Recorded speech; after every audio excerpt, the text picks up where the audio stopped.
It is full steam ahead for President-elect Joe Biden and Vice President-elect Kamala Harris today, announcing their COVID-19 advisory board and their plan. NewsNation's national political correspondent Dean Reynolds live in the newsroom with more on their strategy to fight the virus. Dean?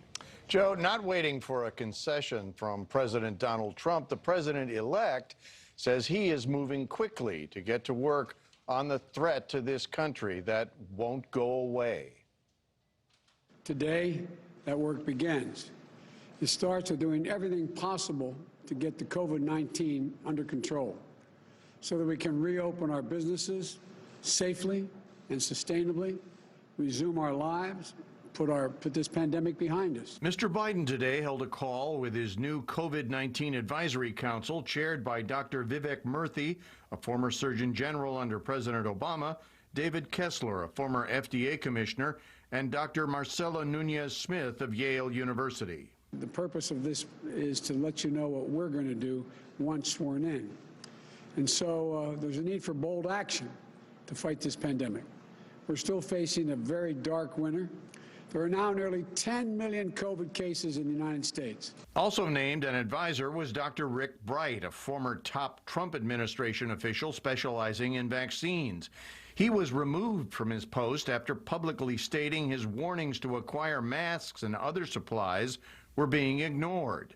The president-elect said today's news about progress toward a vaccine is a positive development, but even if approved, such a vaccine would not be available for many months to come. It's time to end the politicization of basic, responsible public health steps like mask wearing and social distancing. The message contrasted sharply with the closing argument from President Trump, who told rally after rally that concerns about the coronavirus were being inflated intentionally by the news media. COVID, COVID, COVID, COVID, COVID. Today, the president-elect said the election is over. It doesn't matter your party, your point of view. We could save tens of thousands of lives if everyone would just wear a mask for the next few months.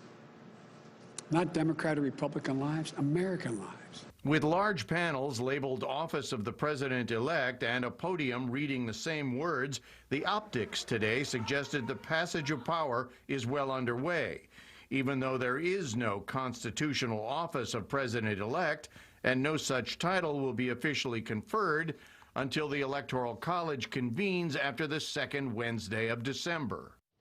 And one more thing. As it stands now, the General Services Administration in Washington, headed by a presidential Trump appointee, has not yet released any federal funding to the Biden transition team for such things as